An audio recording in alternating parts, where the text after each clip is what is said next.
Good morning everyone, welcome back to the channel. We are in a nice hotel stay in Maryland, waiting to head down to DSC Sport to get something for the Corvette. Two somethings actually.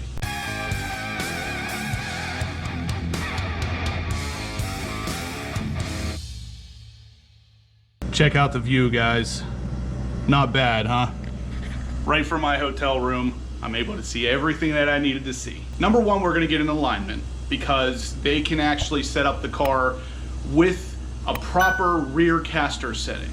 That's really important, and I don't know how many of you guys out there even know that the C7 Corvette has a rear caster adjustability, but I found out the hard way that not all dealerships have any idea how to do it. I took my Corvette to a local dealership and they did an alignment. They got the cambers and the toe adjusted in a way that my tires wouldn't prematurely wear out. But in doing so, they threw the rear caster out of whack. As soon as I picked the car up and started driving it home, I immediately felt something was wrong. So I called the dealership back and they swore up and down the rear caster is not adjustable on the C7 Corvette. Of course, I found out it is, and that's what's causing the problem. Basically, if the rear caster is out, you'll get what they call bump steer. And I get that. Over every bump, I can feel the back end of the car go like that real quick. And it's not really the best feeling in the world with a high horsepower rear wheel drive car. I actually called 10 different dealerships, 3 of which were out of state, and not one of them have the tools necessary to do a rear end alignment on the Corvette. Again, specifically the rear caster. So that's one of the things DSC Sport can do for me, is really nail down a perfect alignment.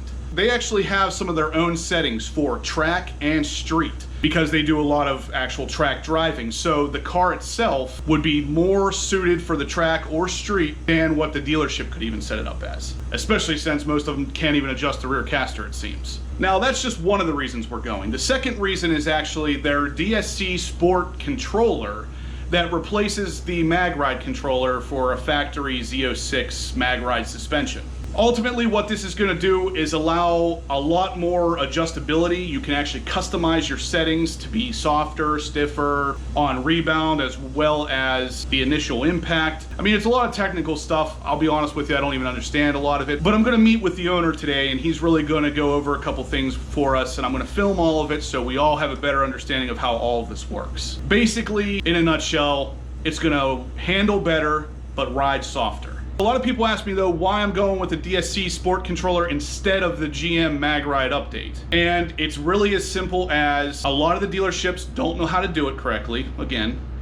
And I've actually read on the Corvette forum a couple times, people paying the $350 to get the update and not being certain that they even got the update. After driving the car down the road, they don't feel a difference, and then they're wondering, well, I just paid $350 for this, did they actually do it? And unfortunately, there's really not a way to tell if they did or not. They can hand you the paperwork that says they did, but you can't go in and check version numbers or anything on the car to see that anything was actually applied. So I'd rather not spend $350 on something that's maybe wasn't even done. And I figured if they can do the alignment properly and I can get this controller done for not that much more than what I would have spent at GM, why not? Plus, I've heard a lot of really good things about this controller on the Corvette forum again. We're gonna head down there here in a couple minutes. You're coming along, and I'm gonna film everything as we go.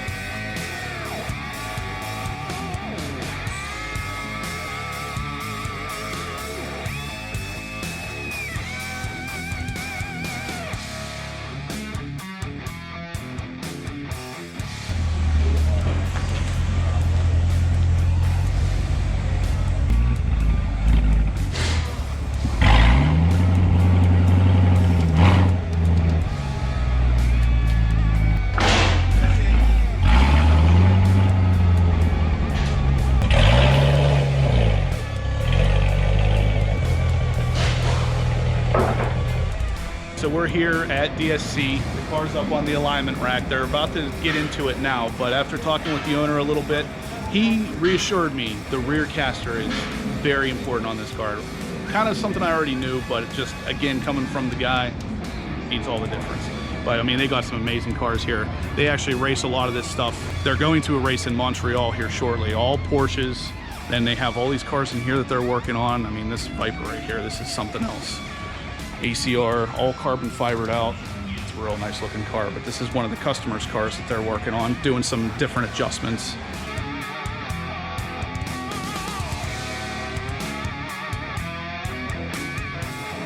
Just look at this thing. Tell me that's not amazing looking. And then now, of course, they have more Porsches over here. This one actually from Texas.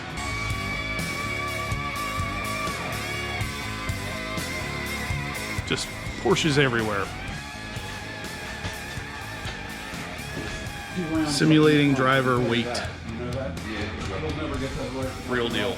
We're doing the rear caster right now, and apparently it's pretty far out. So from the factory, the caster is typically pretty far off. This one's even worse. This is a big deal when it comes to rear bump steer and the rear end feeling loose over bumps and stuff like that. So you want this kind of alignment done, and 90% of the dealerships out there can't do it.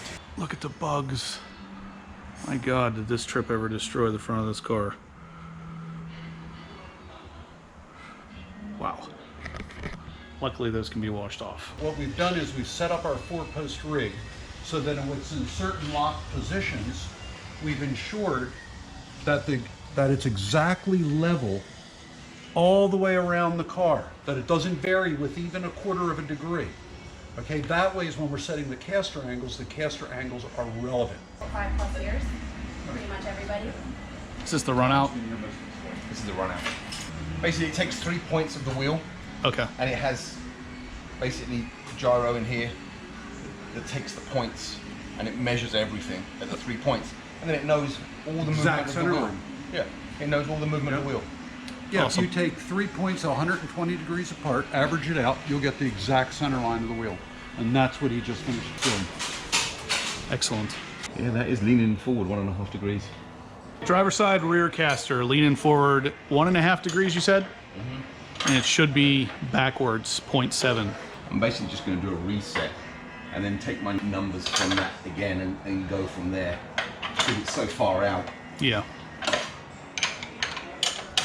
They have the camber correct, but they've just moved the wrong things. See how now we're almost at 90 degrees, which is 0, which is straight up. Yep. I basically just put these eccentrics in the middle.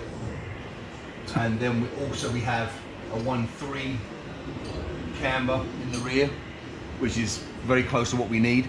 But because we're more or less upright here, we need to go backwards. The top of the upright has actually got to lean back 0.7, 0.8 of a degree. And the way we do that is actually to move the lower point forwards, which basically you extend this one and you retract that one. It doesn't take much movement to do. So then I mark them. I know that this has got to go outwards around about there.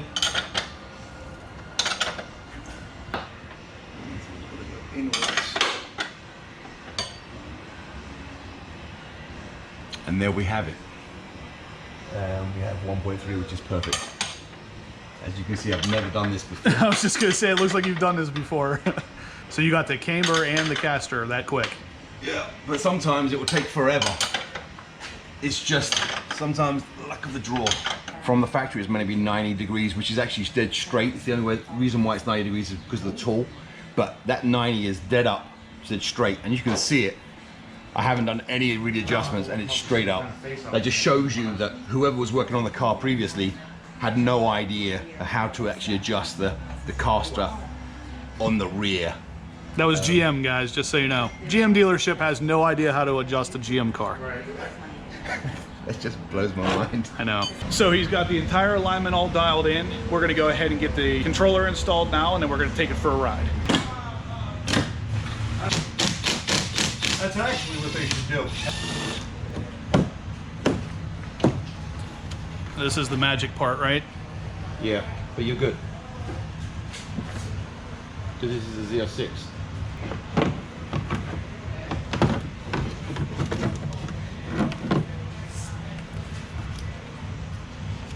Here's the stock controller.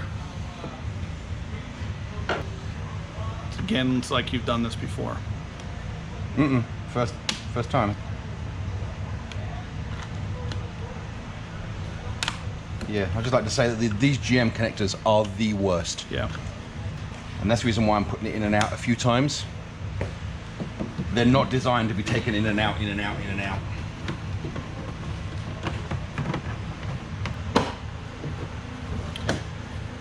That was the success clipping sound.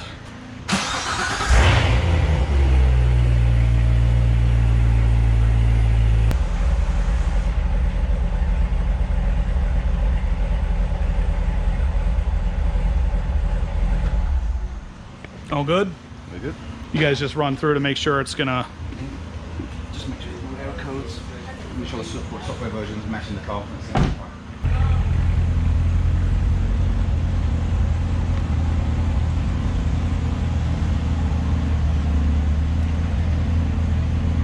Bugs, bugs, everywhere bugs.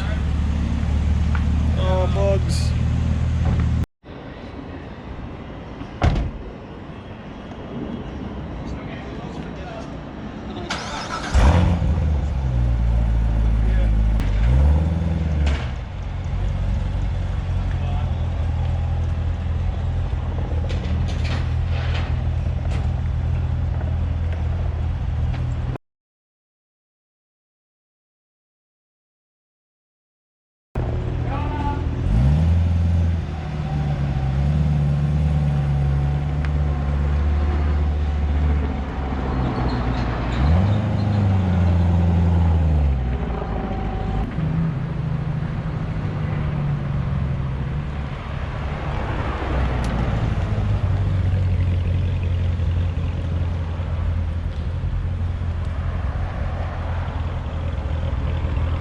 All right, guys, that's going to do it for today's upload. In my 3.5-hour ride home, I realized this thing is just freaking awesome. I mean, somehow it takes this car that already handles perfectly, makes it handle even better, but makes it more compliant. So a smoother ride where bumps aren't as harsh. So you'll still feel the bump, but you just feel like the tire just glides over the bump, whereas before it used to hit it and then skid on the street almost. So this is actually really interesting, the way this thing works. And I mean, honestly, a good bit of it was probably due to the actual alignment, because the rear caster was so far out. After the dealership tried to do an alignment, they just totally screwed up the rear caster. But he was telling me that apparently a lot of the Corvettes straight out of the factory have issues with the rear caster. So if you do have a C7 and you have any kind of issues with the suspension like I did, where going over bumps, you'd actually feel the back kind of squabble a little bit. It would just go back and forth, left and right real quick, just one time. And it wasn't like anything wrong with the car, but I could tell that when I was going over it, the rear tires didn't know what they wanted to do. It's kind of hard to describe, but ultimately they fixed that and then put in that DSC controller. And somehow, like I said, the car just rides smoother, but at the same time, I don't feel like I lost any handling ability. And that's really something else in itself. So anyway, if you guys liked the video, give me a big thumbs up. If you have any questions, shoot them in the comment section down below. I'll be going into a lot more detail with this stuff in the future because there's a lot of layers to this thing and a lot more to talk about. So if you guys want to see those videos, definitely make sure you're subscribed. And as always, guys, I'll catch you in the next one.